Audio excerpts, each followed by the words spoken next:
आज शरद पूनम की रात है।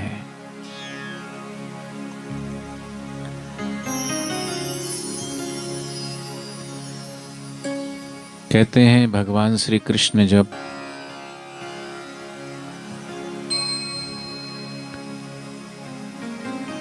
धरती पर अवतार लेके आए,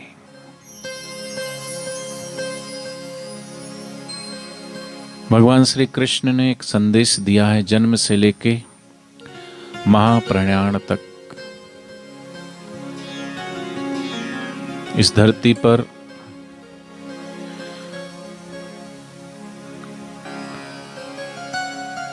जब जब महापुरुष आते हैं किसी न किसी विशेष उद्देश्य को लेकर के, जब जब वर्तमान की जैसी परिस्थितियां होती है उसके अनुसार भगवान और भगवत प्राप्त महापुरुष धरती पर आते हैं।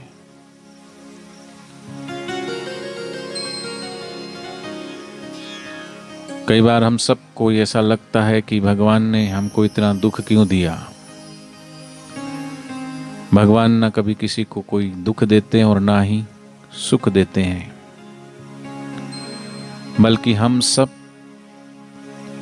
अपने अपने कर्मों के अनुसार बार बार जन्म लेते हैं और बार बार मृत्यु को प्राप्त होते हैं। अनेक जन्मों में अनेक कर्म करते हैं और उन कर्म बंधनों में बंधते हैं। लेकिन भगवान श्री कृष्ण, उनके जीवन में देखें वो तो भगवान थे, हम तो फिर भी साधारण इंसान हैं। जिनके आने से धरती पर चारों ओर फूलों की वर्षा होनी चाहिए थी, आनंद की वर्षा होनी चाहिए थी, सिर्फ उनके आने के संकेत मात्र से आए भी नहीं थे, उससे पहले माता पिता को जेल में डाल दिया।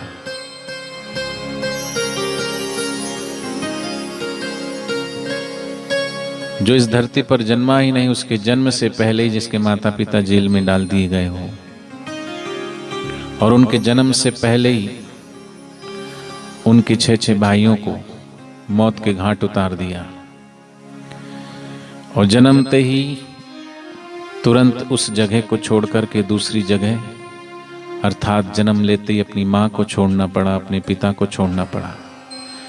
वो भगवान थे, हम साधारण इंसान हैं, लेकिन इतना बड़ा दुख तो आपके और हमारे साथ भी कभी घटना नहीं घटी होगी जितना बड़ा दुख भगवान श्री कृष्ण के जीवन में है, भगवान श्री राम के जीवन में है।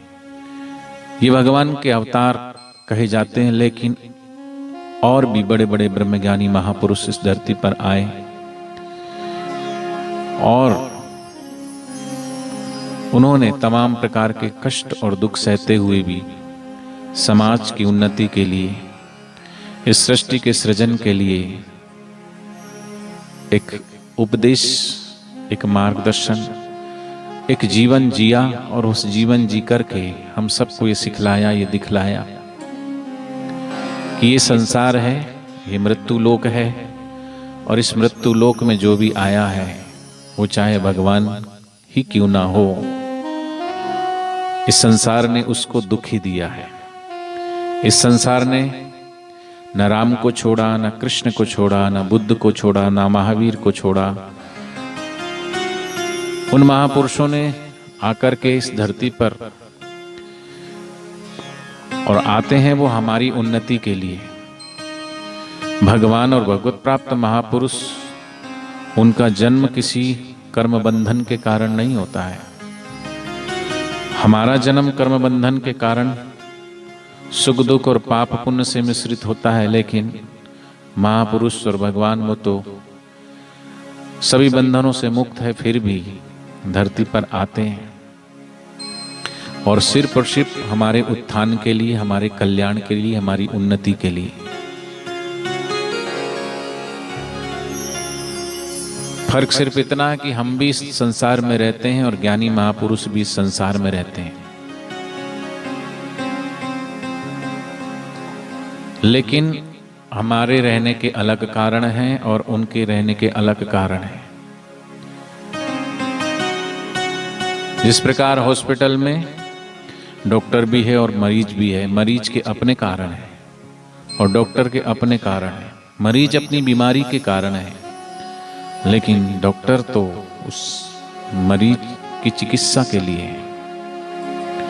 ऐसी भगवान और भगवत प्राप्त महापुरुष सबसे बड़ी चिकित्सा हमारी जो है वो जन्म और मृत्यु की है। सबसे बड़ा रोग जन्म और मृत्यु का रोग है। तो किसी ना किसी बहाने आकर के वो महापुरुष हम सब के बीच में आते हैं, अनेक प्रकार की दिव्य लीलाओं के द्वारा, अनेक प्रकार के अलग अलग लीलाओं के द्वारा हमको आनंदित करते हैं। भगवान श्री कृष्ण जन्म लेते हैं, ग्वाल वालों के साथ वृंदावन की ब्रज की गलियन में मक्खन मिश्री खिलाते हैं। भगवान श्री कृष्ण ने तो मक्खन मिश्री सिर्फ और सिर्फ ब्रज के ग्वाल वालों को खिलाया, लेकिन हमारे गुरुदेव ने, बापूजी ने जन्माष्टमी के उपलक्ष्य पर लाखों लाखों नहीं, करोड़ों करोड़ों नहीं, मात्र गुजरात वासियों को नहीं, मात्र महाराष्ट्र वालों को नहीं, छत्तीसगढ़ वालों को नहीं, बल्कि पूरे विश्ववासियों को बापूजी ने मक्खन मिश्री का प्रसाद खिलाया। कभी श्री कृष्ण के रूप की झांकी दिखा करके, तो कभी शरद पूर्णिमा के माध्यम से बापूजी ने खीर का प्रसाद वैदिक संस्कृति और वैदिक पद्धति के अनुसार। तो एक कृष्ण ने तो ब्रजवासियों को मक्खन मिश्री खिलाया, लेकिन पूज्य बापूजी ने सारे विश्ववासियों को मक्खन और मिश्री खिलाया। कभी शिवरात्रि आई तो बापूजी ने सबको उस आत्मशिव का बोध कराया। कभी होली के बहाने, कभी जन्माष्टमी के बहाने, कभी शिवरात्रि के बहाने समाज को उन्नत करने के लिए वो महापुरुषों ने। लेकिन महापुरुषों जब जब इस धरती पर आए, लोगों ने उन पर उंगली उठाई, उन पर लांछन लगाए। तमाम प्रकार के लांछन, आरोप, प्रत्यारोप सब सहते हुए भी वो आज भी समाज को उन्नत कर रहे हैं। समाज का उत्थान कैसे हो, समाज का कल्याण कैसे हो। और बापूजी ने तो एक समाज को जो एक दिशा दी है, बापूजी का जो ज्ञान है, बच्चे छोटे छोटे बच्चे हैं। अभी तो बापूजी जब बाहर थे तो बापूजी तो और भी कुछ नए नए प्रयोग करवाने वाले थे कि बच्चा जन्म लेता है, माता पिता के साथ जब तक वो होश नहीं संभालता, 5 वर्ष का 7 वर्ष का होता है, तब तक भी उसमें कुछ ना कुछ संस्कार पड़ जाते हैं। तो पूज्य बापूजी का तो ऐसा था कि वो शिशु अवस्था में वो आश्रम में कुछ ऐसे प्रयोग के द्वारा उन बच्चों के अंदर दिव्य संस्कार दिए जाएं। दिव्य शिशु संस्कार सिंचन नामक ग्रंथ भी छपवाया, जो विधि शास्त्रों में है, उन विधियों के द्वारा इस राष्ट्र का, इस देश का, इस समाज का उत्थान कैसे हो, कल्याण कैसे हो, एक प्रयोग। तो जन्मते ही बच्चों, जन्म से पहले ही हम अपने घर में कैसी संतानों को जन्म दें। हमारे घर में लल्लू पंजू छाप भेड़ बकरियों की तरह ऐसे बच्चे ना आए, बल्कि दिव्य आत्मा, क्योंकि दिव्य आत्माओं को बुलाने के लिए दिव्य गर्भ को धारण करने की भीतर पवित्रता चाहिए, शुद्धता चाहिए, जब ध्यान अनुष्ठान चाहिए, वो विधि भी बताइए। और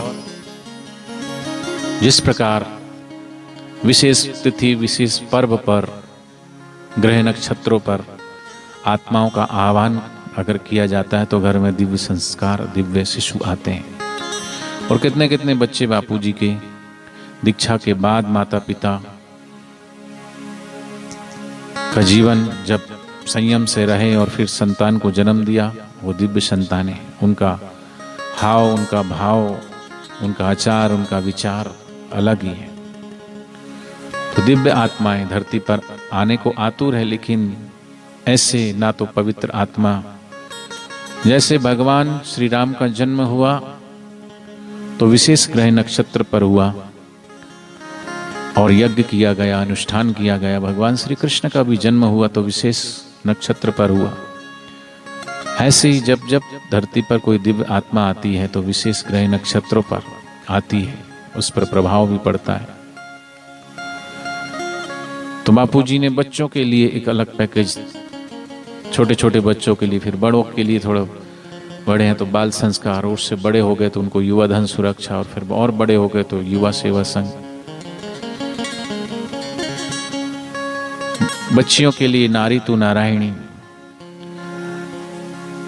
और किसी भी माता पिता का अपमान ना हो तो मातृ पितृ पूजन दिवस, पर्यावरण शुद्ध हो तो तुलसी पूजन दिवस, गायों के लिए गुरुकुल शिक्षा पद्धति, क्या क्या सेवा कार्य देश और समाज के लिए बापूजी ने नहीं खोला, लेकिन समाज के लोगों ने बापूजी के साथ क्या किया, बापूजी को क्या दिया, झूठे और मिथ्या आरोप। फिर भी वो महापुरुष तमाम प्रकार के आरोप और प्रत्यारोप सहते हुए भी समाज को आनंद बांटते हैं, प्रेम बांटते हैं, करुणा बांटते हैं, कृपा बांटते हैं। आज 6 वर्ष होने को है। पूज्य बापूजी जब बाहर होते थे तो हम सब साधक वृंदावन की गलियों में, जहां भगवान श्री कृष्ण 16 कलाओं को लेकर के अवतार लेते हैं, ऐसी पवित्र धरा पर महाराज होती है, कहते चंद्रमा की सी शरद पूर्णिमा की रात को भगवान ने में एक में से अनेक होकर के सबको आनंदित किया था, सबको प्रफुल्लित किया, सबको प्रसन्नता थी। और ऐसी धरती पर भगवान श्री कृष्ण की पावन नगरी पर बापूजी पधारते।